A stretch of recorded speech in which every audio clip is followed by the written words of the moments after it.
make Zelensky sell his house in Cyprus or wherever his retirement properties are, get the money back? You think of the impossibility of this. So this is a situation. If you don't correct these things at the right time, then you engender all of these future problems, which means you can never correct them. Which now means that, well, fraud in the electoral process, at least, all bets are off. If you can get away with it, you can get away with it.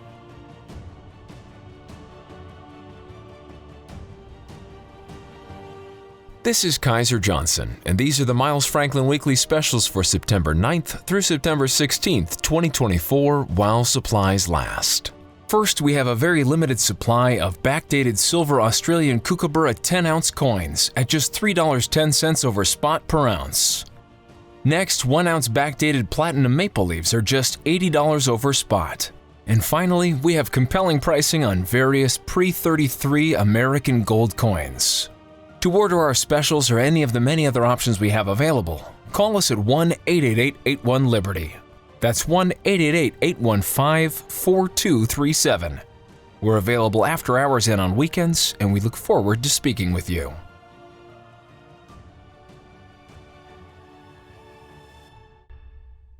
Welcome back to Liberty and Finance. We're delighted to have this returning guest who has a wide following in his writings, including constitutional law, the source of sound money, our constitutional money of our country, and who has argued cases up to and including the U.S. Supreme Court. Dr. Edwin Vieira is a constitutional attorney. Dr. Vieira, thank you for joining us again here on Liberty and Finance this Tuesday, September 17th, 2024. Oh, glad to be with you again. We always appreciate the depth of thought and experience and legal understanding that you bring to topics that are bewildering to most of us who are just trying to follow along as citizens of this country and trying to be as free as possible in a world that seems to be in many ways set against that. We have great concerns right now about free and fair elections as we're heading into that about a month and a half away, as well as a second apparent assassination attempt against our former president and presidential candidate, Donald Trump. And we could start there since it's so current and pressing in the news. This second assassination attempt on the heels of the first one that happened in Pennsylvania not long ago. Could you give us a viewpoint that you have taken about the latest developments about independent investigation being opened up by the state of Florida in this latest incident, and the implications that you think that may have legally and for this process as we head towards the election? Sure. Well, very recently, just today I saw it, Governor DeSantis of Florida announced that Florida will be conducting its own investigation of this matter. They recognize that the federal authorities have two, at least initial claims against the alleged assassin, and they were gun charges. He's a person who's barred by law from possessing a gun. That's number one. And number two, he was possessing a firearm that had the serial number obliterated. That's another federal charge. But those are relatively minor charges in comparison to what might have happened, or an attempt to kill the president, maybe a conspiracy to kill the president nominee, because he obviously obtained the gun from someone else. Let's just take that as part of the situation. So there were probably two people involved there, and there's your conspiracy point. But Governor DeSantis said, well, Florida's going to investigate this to make sure that really all the bases are touched, and we do have transparency, which is not a characteristic of federal examinations or investigations in this kind of situation. And it's very interesting. I looked up the statutes that are involved. There's one particular statute that covers situations where anyone who attempts to kill or conspires to attempt to kill or assaults a president of the United States is subject to all sorts of criminal penalties. And that particular statute has a provision in it which says if federal investigative or prosecutive jurisdiction is asserted for a violation of this particular statute, such assertion shall suspend the exercise of jurisdiction by a state or local authority under applicable state or local law until federal action is terminated. So there's a statute. If this fellow was actually shooting at Trump when Trump was president, the federal authorities would come in, assert jurisdiction, and maintain that jurisdiction until somehow the federal action was terminated. Heaven knows when that would be. And while that was going on, the state could do nothing whatsoever. Now, that's interesting because that statute covers someone who is the president at the time. There is another statute which deals with threats to kill or inflict bodily harm upon someone who is a former president, a major candidate for the office of president, or a person protected by the Secret Service. Now, that's Trump. Trump is not the president. He's a former president, a candidate, and a person protected by the Secret Service. This statute, the one that applies to Trump, does not have the exclusionary provision of the statute that applies to an actual president. So as a matter of federal law, there can be no claim, it seems to me, looking at these two statutes, putting them together, that the DHS or the FBI, Department of Justice, whatever, investigators at the federal level have any preemptive jurisdiction that they can exclude state investigation into this problem. And of course, I imagine the states, besides having gun charges, I'm sure that under federal law, there are several gun charges that would apply to this individual. But there are others, perhaps conspiracy to commit murder, because I say, where did he get the gun? From somebody else, right? He wasn't a person that he flew from Hawaii. He didn't have the gun personally. And DeSantis was specifically saying that Florida wanted to do this to make sure that there would not be, or that there would be, let's put it that way, that there would be complete transparency in the course of an investigation as to what was discovered. And if we look back at what happened not too long ago in Pennsylvania, the first attempted assassination, well, there's quite a bit of lack of transparency going on there. One fascinating thing was that they cremated the body of the alleged shooter. And that's peculiar because that fellow, again, he's an alleged shooter, but he probably violated a handful of Pennsylvania laws as well as potential federal laws. And as I just read this statute about federal law that deals with threats or attempts to kill a person who is a former president, well, that doesn't allow for exclusive federal jurisdiction. So how were the DHS or the FBI, or Department of Justice, whomever it was, that making those decisions allowed to get away with that? So there's some lack of transparency problems going on there. And I just take people back to the assassination of President Kennedy. If you remember this, because it was covered, I remember watching it while it was being covered. His body is brought to the Parkland Hospital, and they tried to do what they could try to do, but it was obviously beyond hope, and he's pronounced dead. And so the next step under Texas law was, it being clearly a homicide, not a natural death, not a death with an attendant physician from disease or what have you, that the autopsy had to be performed. So what happens, some people show up with federal credentials, and it's not clear even to this day exactly what authority they had, and they take the body and bring it back to Washington, eventually Bethesda Naval Hospital, where this autopsy is performed that has ever since then been the subject of great suspicion as to what was actually found, whether they covered this up or changed results or what have you, and on we go, and that whole business of the Kennedy assassination being a multi-tiered conspiracy. So we can go all the way back to 1963 and see that problem at the quote-unquote federal level, where you have lack of transparency for one reason or another, incompetence or maybe worse, hubris perhaps, we're the feds, we can do whatever we want. And DeSantis is now directly challenging that under circumstances in which I think he has absolute legal basis to do it. Well, heaven's sake, how far can that go? If they wanted to establish that the event in Florida was the result of Secret Service incompetence or perhaps something worse, I take it that in the Florida situation they could start subpoenaing the Secret Service people to testify. And if they wanted to link that, and so they thought they could link that in some way to a chain of incompetence or worse going back to Pennsylvania, I would think that they could investigate that as well. So it could be potentially a part of a whole very large-scale criminal conspiracy. So this opens up all sorts of fascinating areas, for inquiry. And we'll see. Maybe this is just bluster and bluff and, kind of stage managing by DeSantis to say, well, we're doing something in Florida. Look how good we are. Mm-hmm. But then on the other hand, I, as an investigator, I spent a lot of time as an investigator in the sense of legal cases I was involved with. They weren't criminal, but in investigatory techniques. I would say this opens up all sorts of interesting doors to go through if he follows up on it. And then you may see, of course, the attempt by the federal government to try and stop him from engaging in certain kinds of inquiry.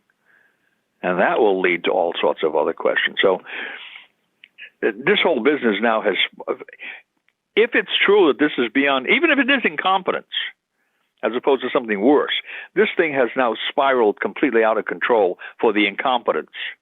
Right? It's one thing for them to stonewall a congressional committee, as FBI Director Wray did with respect to that first assassination attempt in Pennsylvania, right? They stonewall congressional committees all the time, but let's see them stonewall grand juries in, the state of Florida, what the consequence might be. Should be fascinating to watch this play out.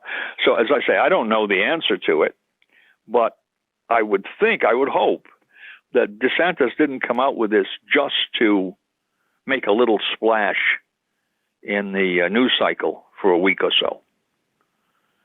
Because he had everyone there at that press conference, if you saw it. He had people at every different level of the state government who were expressing their commitment to make this investigation thorough and complete and transparent. Because he pointed out, under the Freedom of Information Act laws in Florida, all of this information would pretty soon have to become public, which is not true of the federal government. You send an FOIA request and say, well, we have this under criminal investigation. We're not going to allow you to see it, which is the same stunt they pull on Congress, where we can't comment because it's a subject of investigation.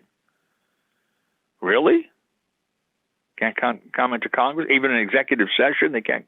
Well, they'll have another problem if they're subpoenaed to testify before grand juries.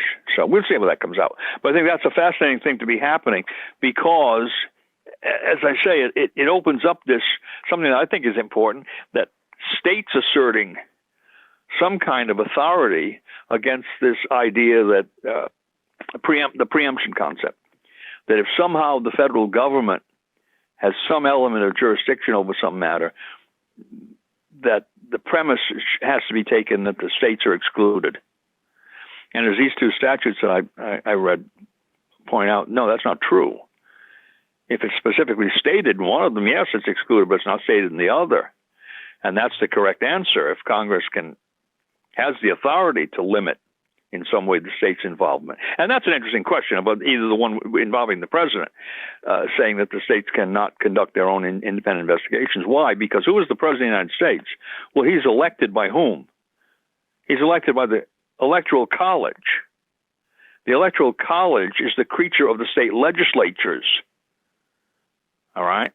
It's a direct control by the state legislatures over who would be selected by what means as electors to the Electoral College. So the states have a very direct concern over what happens to the president in terms of everything, really. And then secondly, the president is the commander-in-chief of the militia of the several states when called into the actual service of the United States. And under the Constitution, unless Congress agrees to allow the states to have some other kind of military organization, such as the National Guard, the militia are the state's only military forces. And the president, in those particular circumstances, actual service circumstances, can actually take command of those forces away from the states. So the states have a very important interest in the president in that sense. And certainly in the situation where the president is going to be assassinated or someone who's former president running for president is going to be assassinated. So I think this is a situation that's going to raise, I imagine it will raise, I imagine the Secret Service and the FBI, Department of Justice, will try to throw all sorts of hurdles in front of DeSantis's investigation to try and, in some way, suppress it, sidetrack it, whatever, minimize it. And I think at that point, this federal-state relationship problem is going to have to come to the fore. And I can't imagine a more, kind of intense scenario, if you will, than one involving the assassination of a former president and, leading contender for the presidency in the upcoming election. So this really opens up, as I say, it opens up some doors that I'm sure they'd never wanted to be opened in Washington, D.C., but should have been opened a long time ago. And I just hope that DeSantis is not just playing, to the news cycle, that he really intends to push this thing through, or that he has people in his... He had the Attorney General as one of the people at the podium, that he has people in the Attorney General's office already working on how they are going to defeat or deflect attempts by people in Washington to, close off or sidetrack this Florida investigation. And I'm glad DeSantis. I mean, DeSantis is someone who's, I think, pretty clever individual. You wouldn't expect, say, Shapiro in Pennsylvania to do this, although he should have. And you certainly wouldn't expect the governor in Hawaii, which is where this new alleged assassin came from, to be opening up an investigation. It's just fortunate that it happened where it's something like this could be considered fortunate. It's fortunate it happened in Florida, where DeSantis is the governor. I think he's done the actual right thing. So that's that, and people can watch. I mean, there are going to be developments of this, but I think this is a very interesting development. It won't be the first time that DeSantis has stood in the gap between on the behalf of the people in the face of either government inaction or government overaction, either way. And we are looking for his follow through as far as standing up for the due process of law and the transparency, as you described. Many people are concerned at this point, not only for the former president's well-being, but for our constitutional republic and for the electoral fair and free elections. Are we even going to, in your opinion, have a election this November? Are there overriding risks to that, other than this obvious one, that you see on the horizon that would interfere with us even having an election this November? Well, the first question is it an election or a C-election, right? We have had problem. Is it just a kind of a dummy operation in which, the votes are miscounted by machines, or, they add votes or subtract votes, or absentee ballots, fake absentee ballots, and all that business of regular election corruption? That's problem number one. Because the last time this was alleged, in the 2020 presidential election, what happened? There wasn't a single court that actually held a full trial, as far as I know, on any election challenge based upon something along the line of fraud, right? Misconduct in the counting of votes or handing out of absentee ballots or whatever. And then the Supreme Court, of course, was absolutely derelict in dismissing that, or refusing to assert its original jurisdiction, in the Texas versus Pennsylvania case. Because once again, you come back to the point that the Electoral College is an adjunct, really, of the states. The state legislatures, state government through its legislature, determines how electors will be selected. And theoretically, they don't have to have an election, a plebiscite. The legislature could determine that the electors for the state of whatever it is are going to be, 3 people from the legislature. They can pick anyone they want, right? So we're talking there about something that is very specific to the authority of the state, tied into this guy called, or gal, supposedly, this fellow who's going to be the president. And the Supreme Court of the United States, instead of hearing that question, said, oh, well, we're going to decline to exercise our original jurisdiction. Now, if you look at Article 3 of the Constitution, that original jurisdiction is there to deal with questions that arise between the states, one state versus another, or foreign consuls, ministers, whatever, kind of a foreign policy problem. And it's put in there kind of out of the blue because of the importance of having some common judge for conflicts between or among states, or between states of the United States and foreign powers, right? That's a very high level, a high risk, perhaps, kind of litigation that may go on. The issues would be of great consequence. You had a number of situations with water rights in the between the states, boundaries between the states, in which the Supreme Court has taken jurisdiction. And they came up with this theory long ago that said, well, we don't really have to, it's there, but we don't have to, it's discretionary, we don't have to do it. And I would say that's complete nonsense. It's there for exactly the question that rose in the Civil War.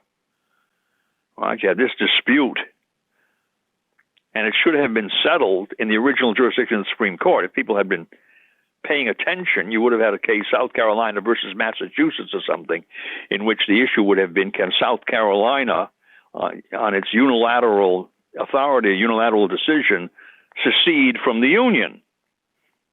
Right? And so kind of a setup case, right? The parties on both sides decide to go along and we're going to bring this case. And the Supreme Court would have said yes or no. I think they would have said no, but that's not, it would have been decided within the jurisdiction of the common judge between and among the states set up by the Constitution. Well, they didn't do that. Now, I don't think it was the Supreme Court's problem then. It was the state government's problem that they didn't use the original jurisdiction to decide this weighty question that eventually led to, 600,000 people being killed, probably needlessly.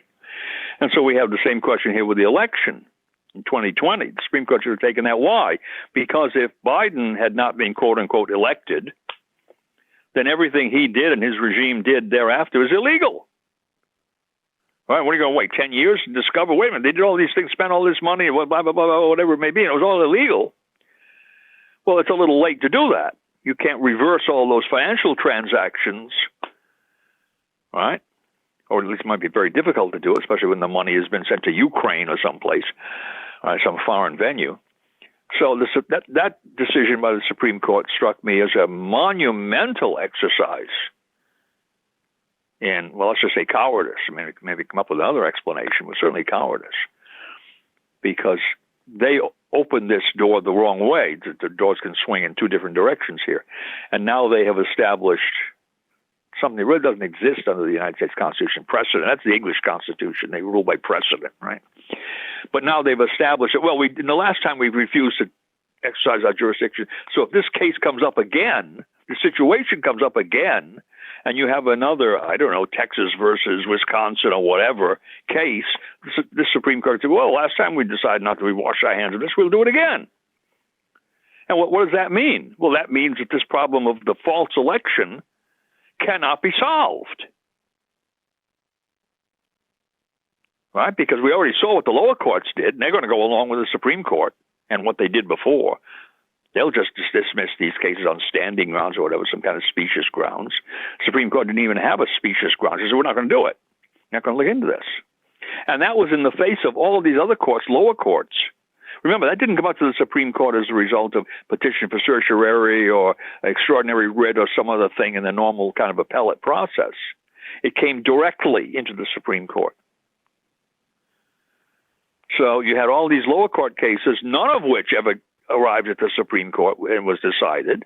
And then you had the original jurisdiction case, the most important one of all, possibly, that the Supreme Court refused to hear. Well, what does that mean? That means in the future, forget it. You have challenges to elections, and those people will simply be written off as election deniers, whatever that's supposed to mean.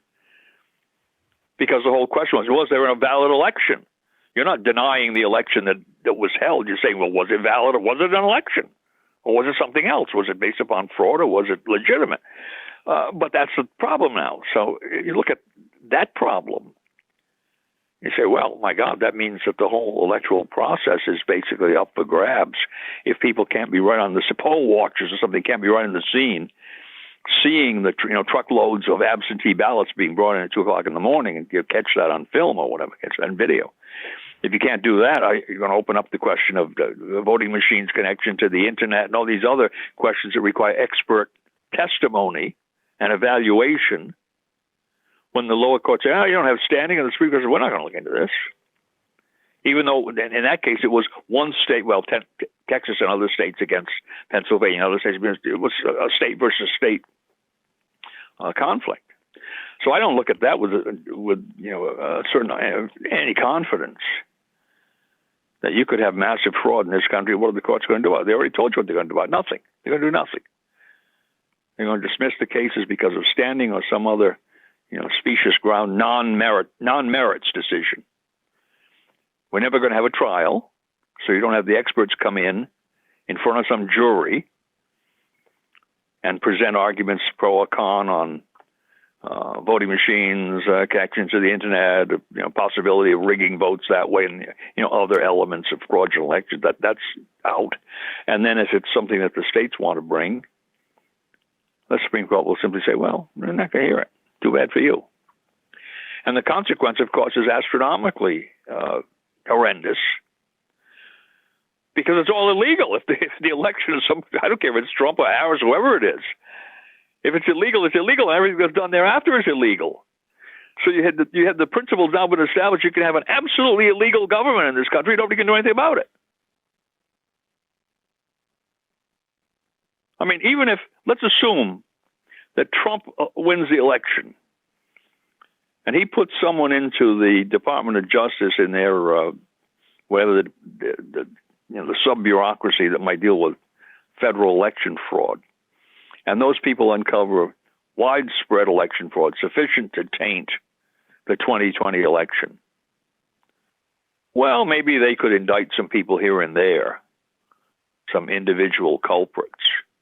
But could they change the results that occurred because of all the things Biden did? Executive orders he signed? Well, I guess Trump could reverse those. But how about bills that he signed? Statutes that he signed have been put into effect. Is all of that going to be reversed? What about all the money that was spent, all the appropriations that he went along with, and the money was going out the door? They're going to get that back? Think of that. They got $35 trillion in debt. How much of that was amassed through the Biden administration? I'm not necessarily criticizing them. It's a huge amount of money, right? And you discover that his original election was no good. Now what are you going to do? You're going to try to get the money back from Ukraine? Make Zelensky sell his house in Cyprus or wherever his retirement properties are? Get the money back? You think of the impossibility of this. So this is a situation. If you don't correct these things at the right time, then you engender all of these future problems, which means you can never correct them. Which now means that, fraud in the electoral process, at least, all bets are off. If you can get away with it, you can get away with it. One or two people may be caught and prosecuted. But the big picture is that the fraud will be successful, because there's no methodology for reversing this thing 2 or 3 years later. So you got very worried. Now, will there be an election? Well, that depends. And we're talking about a real election, or I should say real election, the mechanical process. Okay. What if there is a war? You have this whole problem with the Russians, Putin, telling NATO, the UK, and the United States that if there are long-range missiles used, coming out of Ukraine at least, striking whatever targets there are in Russia, St. Petersburg, Moscow, I don't know what, that will be an act of war, because those missiles require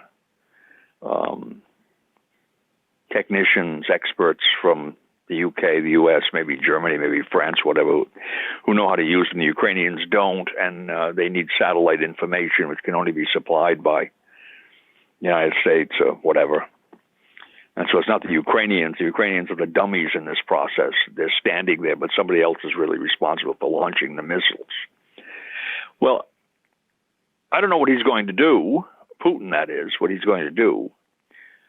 But you can imagine with all of these emergency powers that the federal government claims, that you could very well have a situation that gets to the quote-unquote red line, and they start exercising these emergency powers.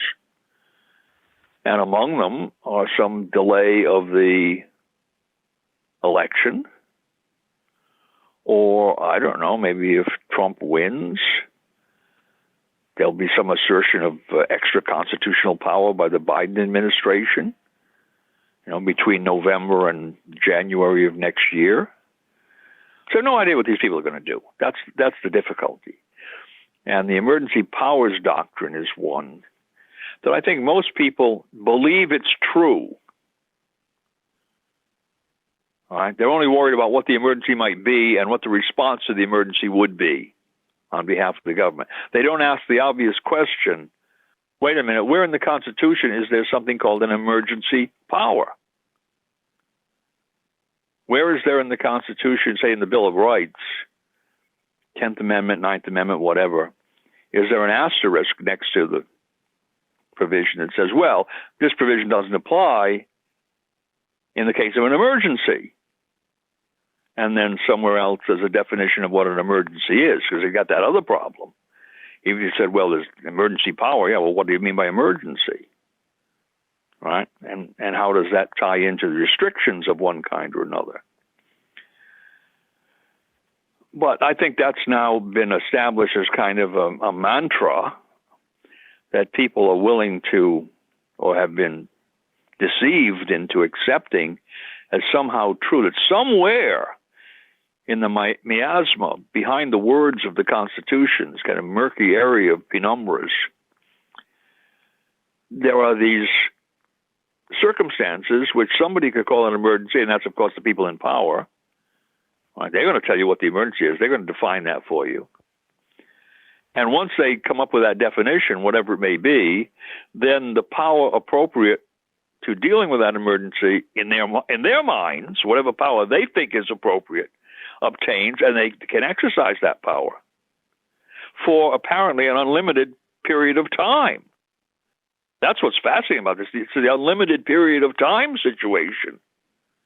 And they may say, well, we can't turn over. We can't hold the election because of this emergency, or we can't turn over power to Trump because what do we know about Trump? Well, he's a Putin spy, or what, who knows? Have that whole Russian collusion thing coming. Or he's been convicted of a felony 34 times, right? And therefore he can't command the armed forces.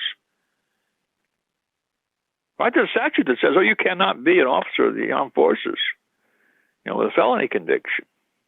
Well, I don't know. Does that apply to him? What if the incumbent administration says it does? What if the people in the Pentagon say, in the time of war, the 4 stars and the 3 stars say, well, we can't obey commands from this guy because he's not capable of being an officer. And the commander-in-chief is a kind of officer. He's the highest officer. They always talk about the commander-in-chief as if it were some civilian position. It clearly is not a civilian position. That's why it's in a separate provision of the Constitution. Article 2, Section 2, Clause 1. Set aside, Commander-in-Chief of Army and Navy of the United States and of the militia of the several states and called into the actual service of the United States. Why is that separate? Because that's a very special, separate authority of this office. It's a military commander. I take it, World War II, he could have gone over to England and displaced Eisenhower, Roosevelt, right, and actually made immediate military decisions about Normandy or something, and no one could have stopped him. So they could say, well, here's Trump, and he's been elected, but here are the problems with him. He's a multiple felon, and this is a set of circumstances where he might be seen to be in collusion with Russia because, there was Russian collusion before, because that was all lie, but who cares? They'll bring that up again. And the laptop was Russian information, the whole Russian conspiracy problem, which they're bringing up now. Once again, right? Okay, we've seen that. Russian influence on the internet. So they simply say that. They say, we're not going to turn over power to him. This is an emergency situation. He's a Russian stooge or Russian apologist or whatever. He's a multiple felon, blah, blah, blah. And we're not going to turn over power to him. Now what? Is Texas going to go and sue the government of the United States, which would be in the original jurisdiction of the Supreme Court? Is the Supreme Court going to hear that case? In the emergency of war, possible nuclear war? Of course not. So you can imagine that situation. Stop the election, because obviously it would be something that happened internationally. I would hope that they would at least have that pretext, right? Or if Trump wins the election and they get the pretext, say, well, he can't be inaugurated. We're not going to allow him to be inaugurated. And then what happens? And you ask yourself, where would that situation go? Would that go to the new Congress? What if the new Congress is made up of Democrats in control of both the House and the Senate? Actually, the Congress they have now wouldn't do anything. It's a split Congress, so they really couldn't do anything that would overturn in some way, as a statute or something would overturn this attempt by the executive branch. And who in the executive branch would that be if Trump won the election? On the 20th of January, well, Biden would be out and Harris would be out. Who would that be? Oh, it'd be Nancy Pelosi. No, she's not the Speaker of the House anymore. It's interesting how that would work out. Who would be the actual person in charge? Would that be, who's the Speaker of the House now? The Republican, I can't think of his name. Would he be, or maybe the Democrats would win the House in this coming election? So all of these problems, think about this thing, all these problems, and it will come back to the Supreme Court, because if the Supreme Court was not willing to deal with the election interference, or whatever you want to call it, questions about the election in 2020, if they dodge that, which would simply have been a matter of expert testimony, they could have set up, I don't know how many states were involved, Texas versus Pennsylvania, Georgia, I mean, the 3 or 4 states, they could have set up a group of special masters, 3 of them for each one of those states, and then had evidence be presented to the special masters, expert testimony, of course, to the special masters. And then the special masters would have sat down and written a report to the Supreme Court, giving their determination on what the facts were, the way a jury might. And then the Supreme Court, on the basis of those facts, would have decided for or against, Texas. And while that was going on, no one would have qualified to be president, because that was the issue. So who would have become the interim president? Well, it would have been Nancy Pelosi at that time, because the Democrats controlled the House of Representatives and she was the Speaker. And that would have been fine. You would have gone along with an interim president, the case being heard before the group of special masters, because the Supreme Court doesn't act as a trial court. And then once the special masters heard all the expert testimony, they would have come back with their report to the Supreme Court, and the Supreme Court could have decided which one of the 2 slates. Was it Trump, Pence, or was it Biden, Harris? And then whichever group that was, whichever slate won, those 2 would take the oath, and Nancy Pelosi, being simply the acting president, would go back to her position in Congress. Okay, so there was a procedure for doing that. Clearly, that could have been done. No problem there. But what happens now if you have this assertion of emergency powers because of we're on the threshold of nuclear war, or 2 minutes to 12, or whatever it is, however they want to state that, and something is simply done by the Biden administration now, because they're the ones in titular charge at least, and people then turn to what? They're going to turn to some district court?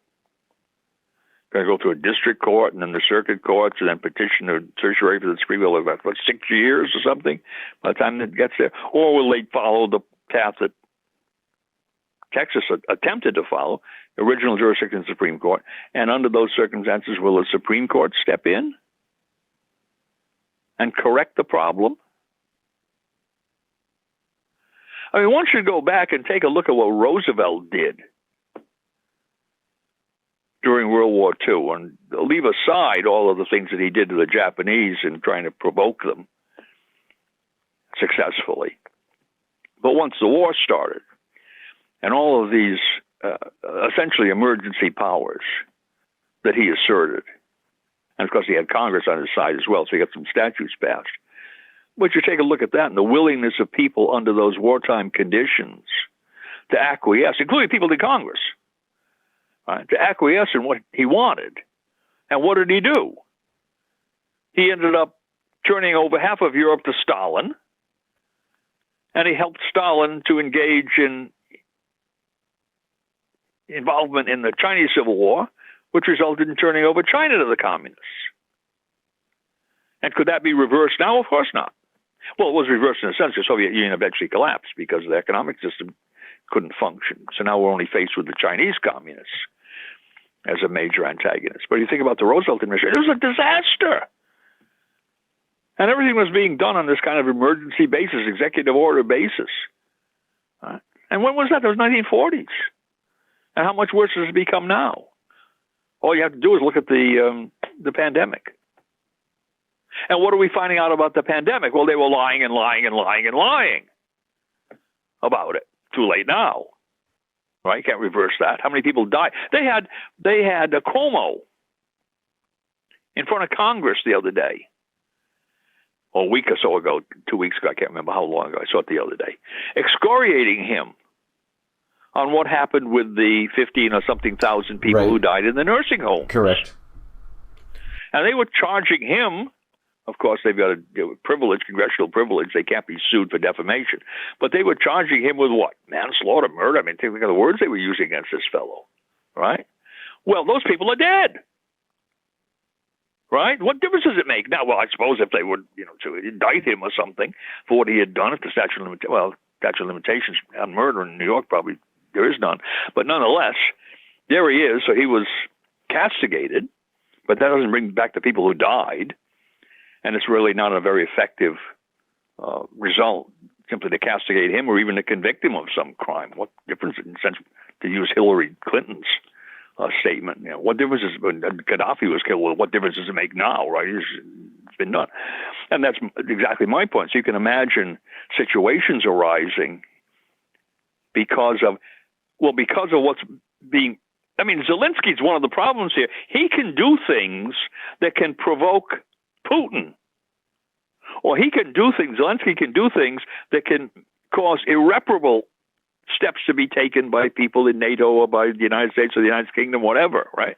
So this thing can get out of hand very quickly.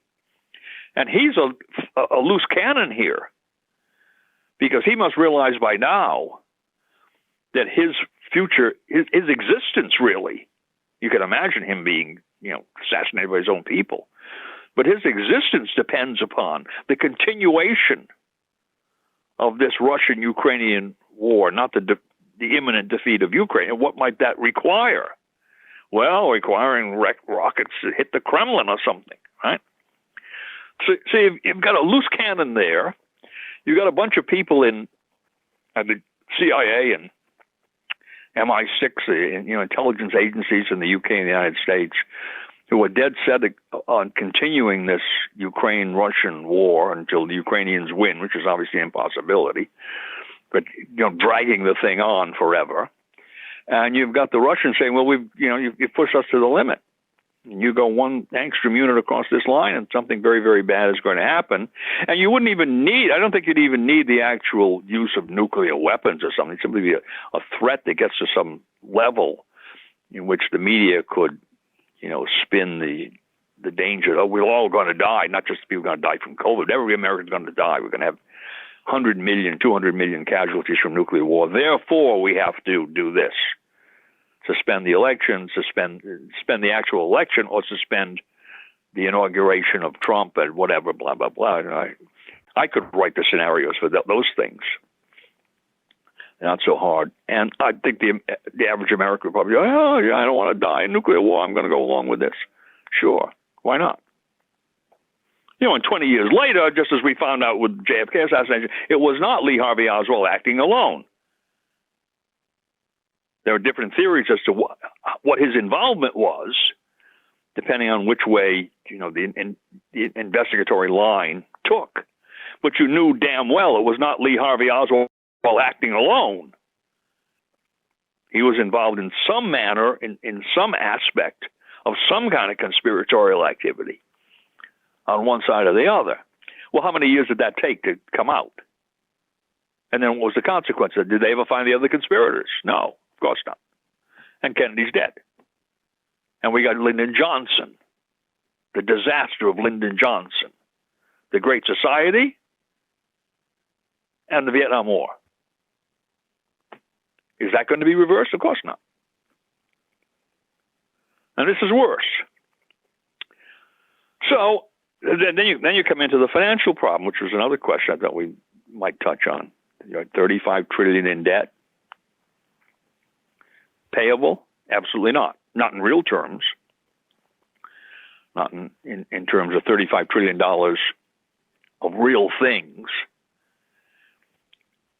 And so how you solve this problem? It's called bankruptcy, right? And how governments solve their bankruptcy problem? It's called hyperinflation.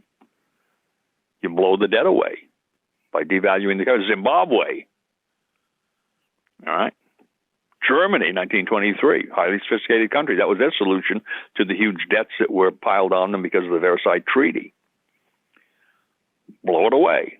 Gone. And then what happens? Well, radicals appear, Hitler and the equivalent Talman, the communist leader, and so forth and so on. And that led to, right, Hitler won in that contest.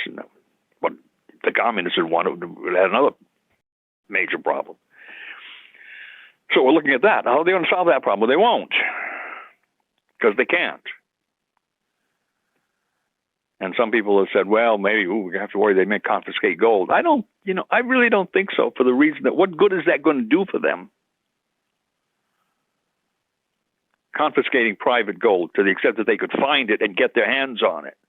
Because remember, in the Roosevelt era, talking 33 and 34, gold coinage circulated. But a lot of it was in the banks. Right? People had deposited their gold with the banks in checking accounts or savings accounts or whatever. And it was not that often that you found people carrying around $20 gold pieces to go to the grocery store, because you think of what the prices were in those days, right? You didn't buy a loaf of bread or a bag of groceries with a $20 gold piece. So when Roosevelt called in the gold seizure, the banks had most of it to begin with, right? And then other people who were paying debts of one kind or another, that would eventually find its way back to the bank. So it was quite easy. And even then, according to some people, I think James Turk actually looked into it, tried to figure it out. It was 40 to 50%, they think, of the actual coinage that was out there. And maybe that's high, but you can say 30% of the actual coinage that was out there was never turned in. Where's that? Where did that go?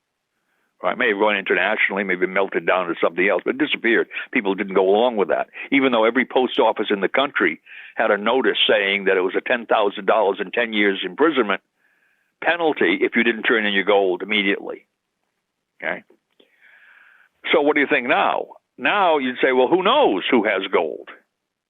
People probably don't keep gold in, bank accounts, because the banks don't have gold accounts or silver accounts. Maybe they keep it in safe deposit boxes. Well, if there's any inclination along the lines of 1933 of people in the Treasury to be seizing gold, those safety deposit boxes will be quickly cleared out. And I would think some of the things you see, so one that involved a big safety deposit, it wasn't a bank, it was a safety deposit box company somewhere in California, and the FBI simply went in there and drilled the boxes and stole whatever they thought they could get away with stealing, and then it was the people who owned the boxes, who were renting the boxes, I guess, to come back and try to justify the cash or the securities or whatever it was they had in that safety deposit box. So I think you see things along that line, you won't find very many people keeping their gold coinage in safety deposit boxes anymore. Probably actually will be safer under their beds, because who knows they have it. Well, maybe they can go back in some way and go to the various gold dealers, and trace this. And then what? They send a notice around to people saying, turn in your gold, and people say, we don't have it anymore. Now what? I mean, honestly, if you think about that type of situation, the people who will be holding the gold are the last ones that will have any trust in this system. They're the last ones that will comply with any requisition of gold.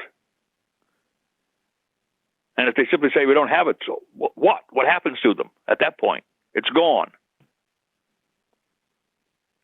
They don't even have to respond to that, I would suppose. Same thing with the gun people. I mean, you hear these things about gun confiscation. Really? I mean, someone might have a collection of 50 guns. He'll keep 2 of them. And then what? What are they going to do? Break into every home in the country? Searching for guns? It's going to be like the NKVD under Stalin? But the point is, yes, these things have happened in the past. And that's the problem. If you look at our present situation in the context of things that have happened in other societies, and I don't count Russia as part of that, sophisticated societies, like Germany in the 1930s, right? Oh yeah, these things can happen. No question about it. They can happen. And you've got half of the country. This is the other problem. You have half of the country that probably, at least initially, would be willing to see these things happen. They want guns confiscated. They want gold, the gold bugs, right? That's another element of the deplorables, as Hillary Clinton would say.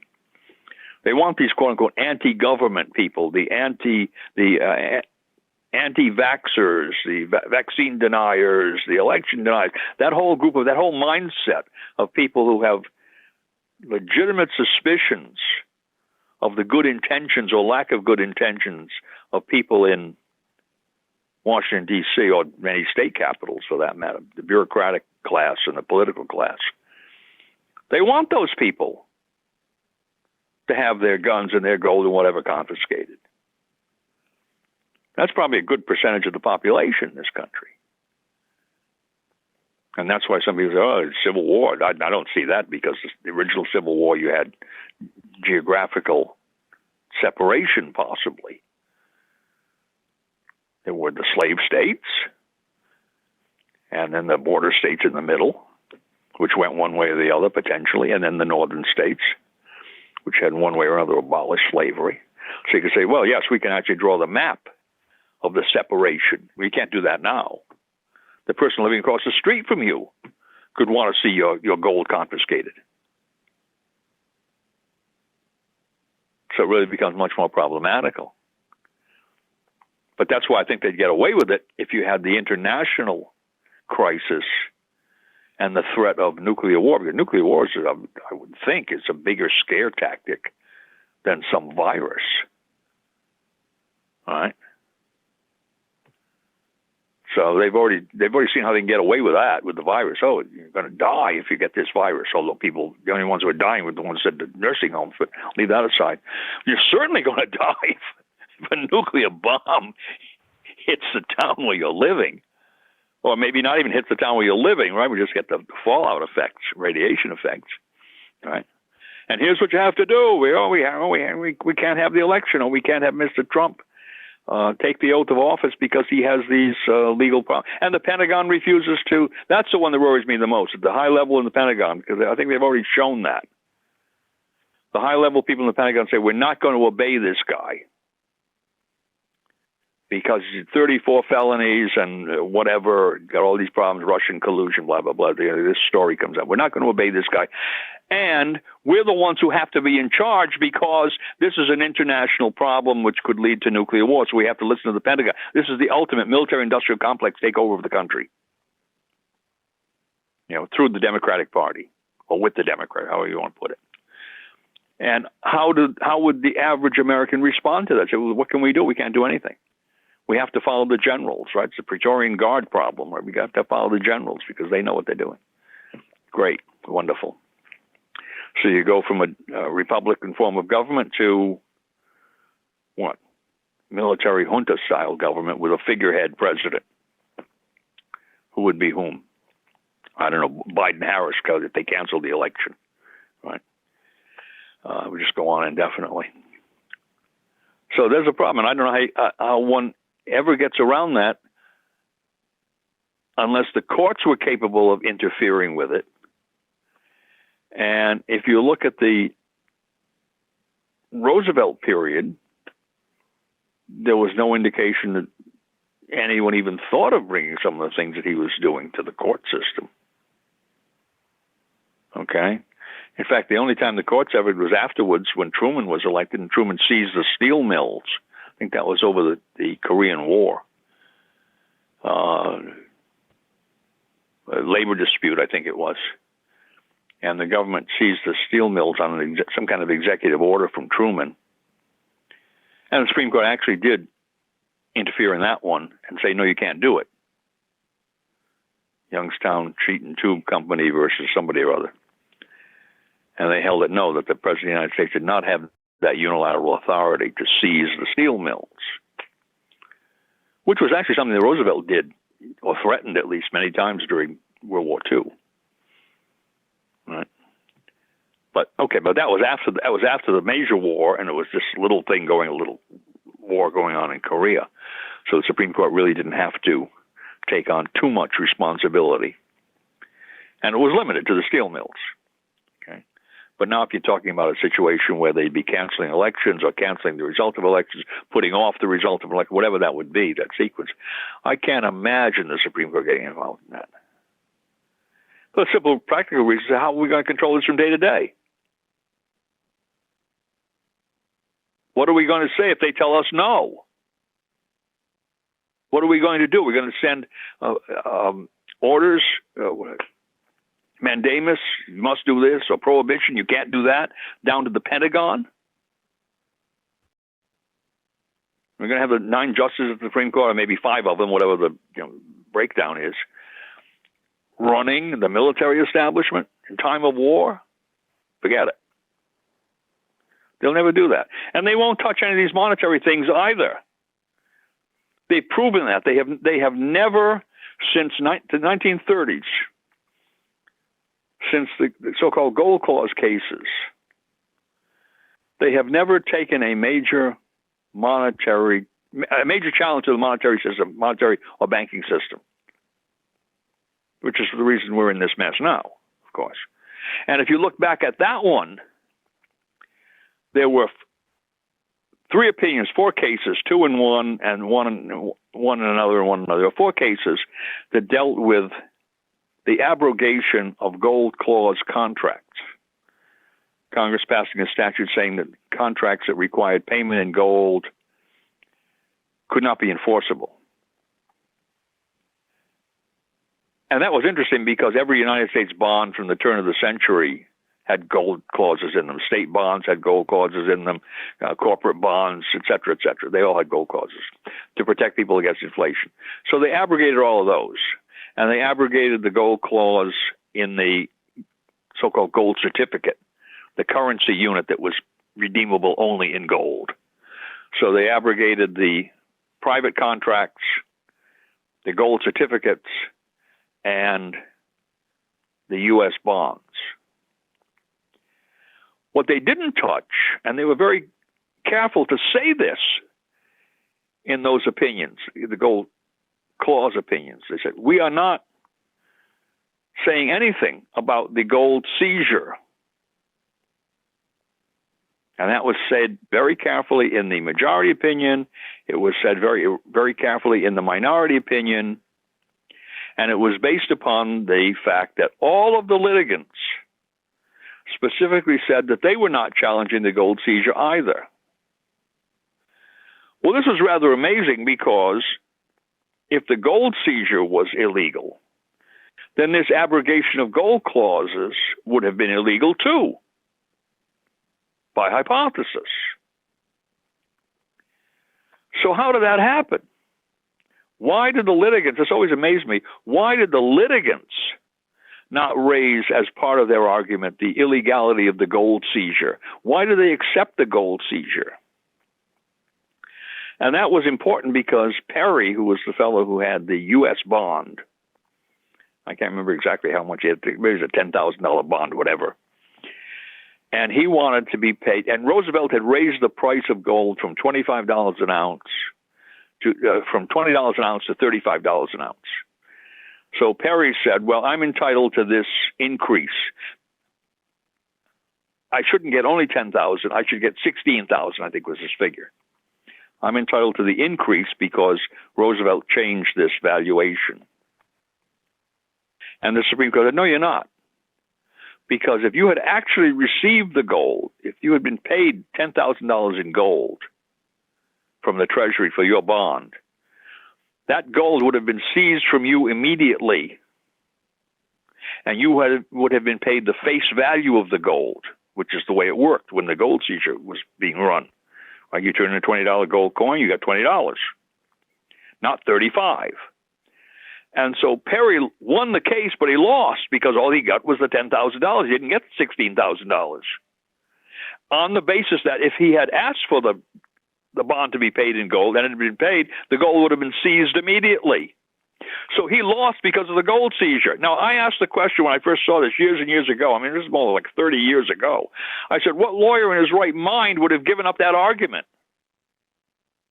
when he should have realized that his client was not going to get the benefit of this $6,000 increase because of the gold? He would have challenged the gold seizure, but nobody challenged the gold seizure. And the reason was somebody did challenge the gold seizure, and the Supreme Court refused to hear that case.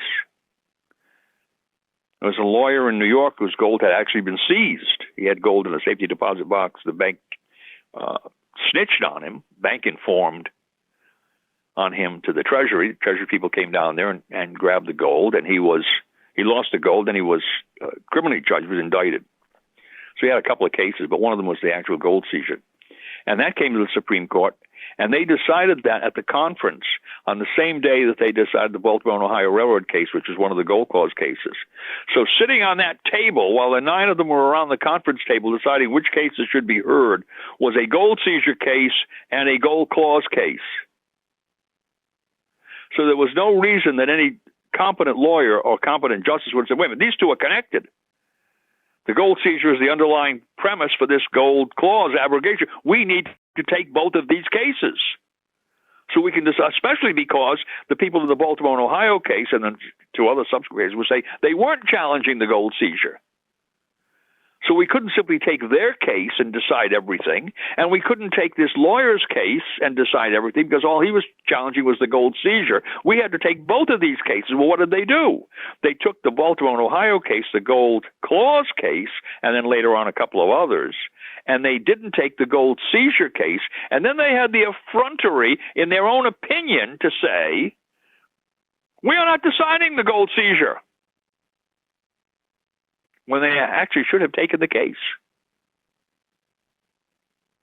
Okay? So it's a game they played long ago. Let's not talk about what they would do today. This is a game they played way back in the mid-30s, 34, 35. Okay? In order to do what? I don't know what the reason was. Probably it was, what are we going to do? The gold has been seized. If we said the gold seizure was illegal, then all that gold has to be returned to the people from whom it was seized. What a nightmare that would be administratively, if you know what I mean, right? Practically, what a nightmare. We can't do that. Oh, and by the way, that would entirely undercut Roosevelt's raising of the price of gold from 20 to 35, and that's monetary policy. God knows that might cause the country to go into an economic tailspin worse than it's in, right? And this is the New Deal when Roosevelt was trying to solve the Depression, blah, blah. So we as judges, we really can't do anything there to correct those problems that we would cause by writing such an opinion. So we'll just play this game and pretend that no one's raising the gold seizure. All right? And it's only if somebody actually goes and looks. And you know how you have to look. You have to go to in the back room. You have to go to the archives and dig this out and find out what actually happened. Find that case that was brought by the New York lawyer. And they just assumed that nobody would do that. And nobody did. I did it many, many years later, right? Some eccentrics, as myself, did it. Right? But the average person in the middle of the 1930s didn't bother with that. I'm going to agree with what the Supreme Court says. No problem. I'm going to go along with this. Well, and what's the consequence? Well, that destroyed the quote-unquote gold standard. Now, the gold standard under the Federal Reserve System was not a very good system because it didn't stop the high level of speculation, 1929, the collapse of the stock market, etc. Maybe the Securities and Exchange Commission was a good idea because it stopped all sorts of fraudulent securities operations. But the Federal Reserve System certainly didn't prevent collapse of the monetary system and depression. Right? But Roosevelt made it worse by taking off any kind of limitation, removing gold entirely from the system. Well, that was 33, 34, 35, that period. And here's the result. You're looking at it right now, 35 trillion. Trillion what? Dollars. What are dollars? Oh, well, we don't know. If you have a gold coin, American Eagle gold coin, 1 ounce is $50. Oh, that's interesting. If you have a 1 ounce silver coin, that's $1.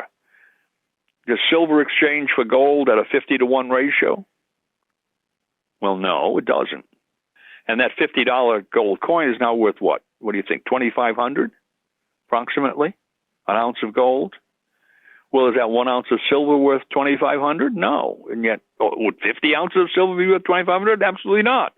And by the way, the Treasury, as a result of legislation coming from originally from the Roosevelt era and then going through Nixon, Bretton Woods, the Secretary of the Treasury is required to keep all forms of the United States currency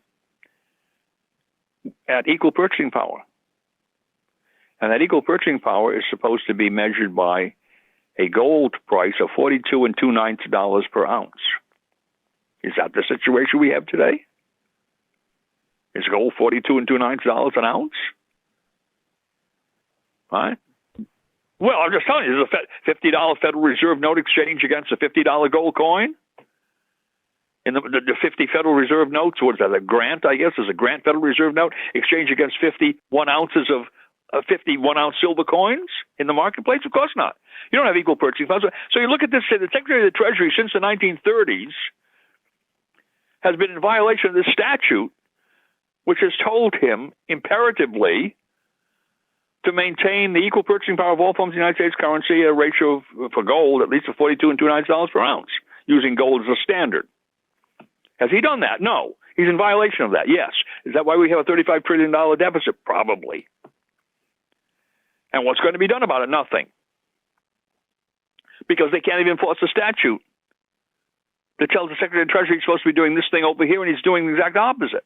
Or at least he's not complying with the statute. Maybe I shouldn't say the opposite necessarily.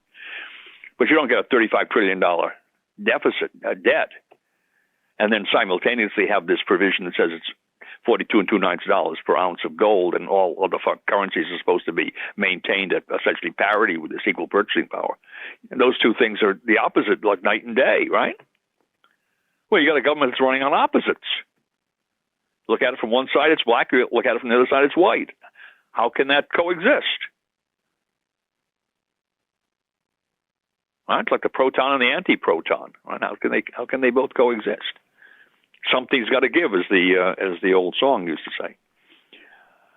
Well, there it is, and that's another thing that may happen. I don't think that the collapse of the debt structure or the monetary system is going to occur between now and November, or between now and next January. But it's going to happen sooner rather than later. It's unsustainable. Well, okay. And then you have the problem that here are these candidates. You have Harris. Harris is an interesting one because she's been out a number of times when even the big media interviewers have asked her about her changes in her position. Right? She was against fracking, and now she's for fracking. She was against that, and now she's for this, now she's whatever it would be. And she said, well, my values haven't changed. That's like the mantra, my value. Well, wait a minute. At one point in time, her values said let's just take fracking. Her values said she was against fracking, and now her values say she's for fracking. Those are pretty malleable values. And if she's for fracking now, maybe her values will tell her after she's elected that she's against fracking. So what are we talking? Well, this is the ultimate chameleon candidate. She has no. She's made it clear.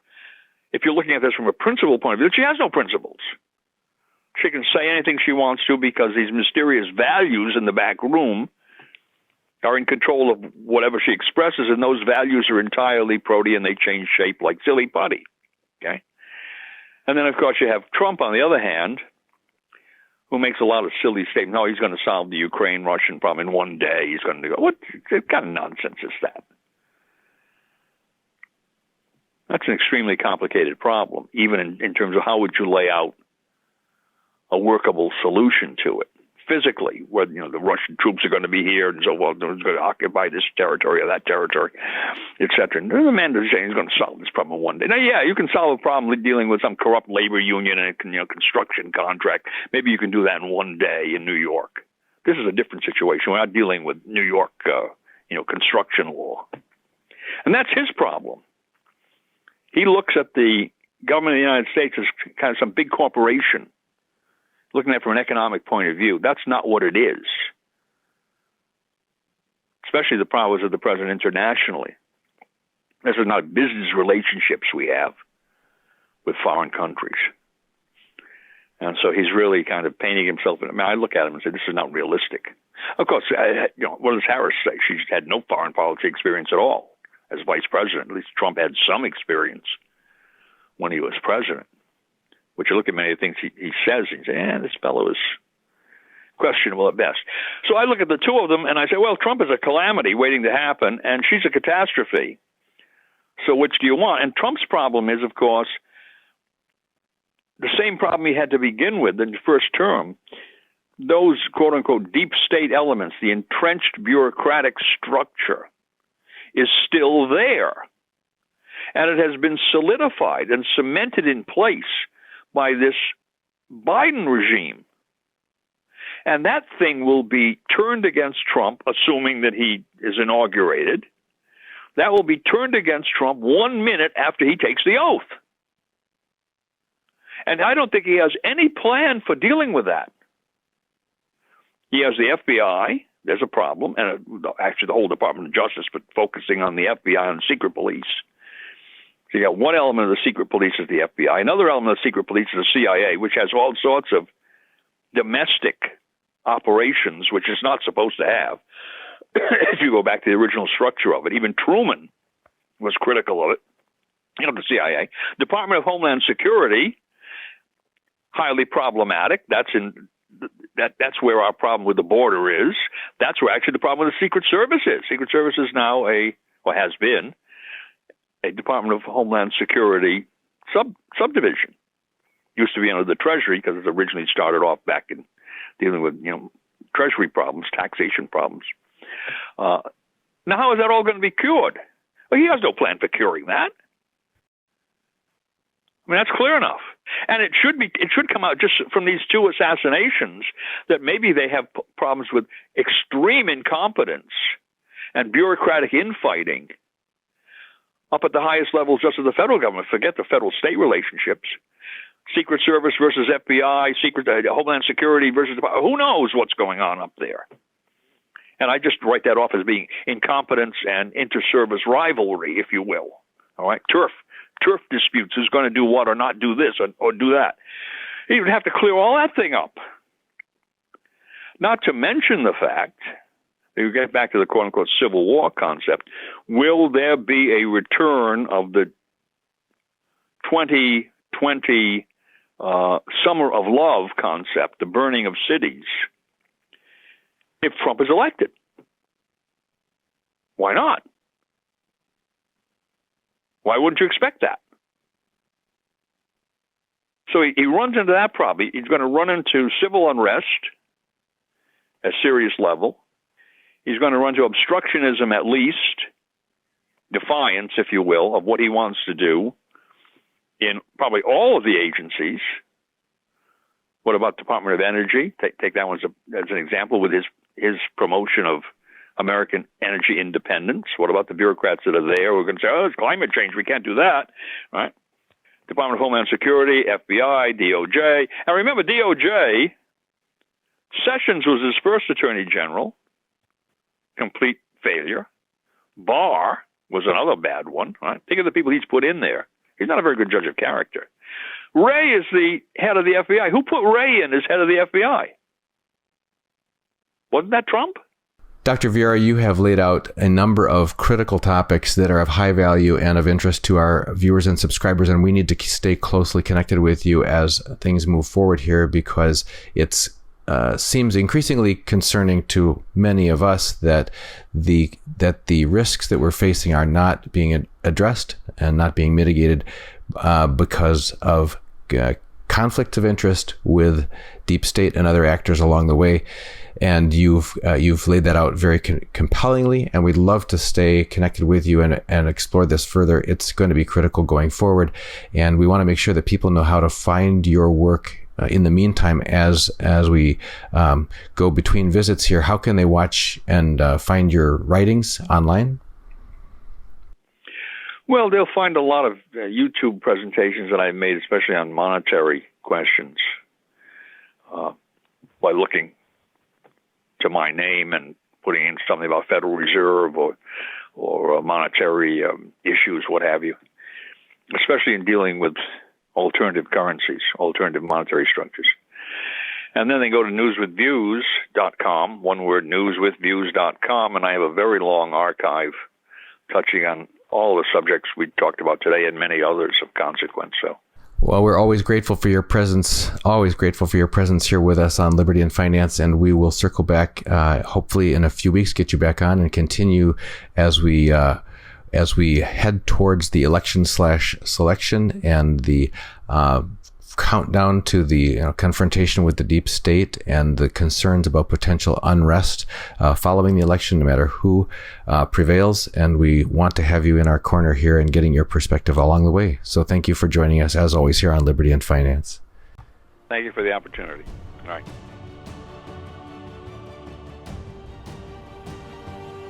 This is Kaiser Johnson, and these are the Miles Franklin Weekly Specials for September 9th through September 16th, 2024, while supplies last. First, we have a very limited supply of backdated silver Australian Kookaburra 10-ounce coins at just $3.10 over spot per ounce. Next, 1-ounce backdated platinum maple leaves are just $80 over spot.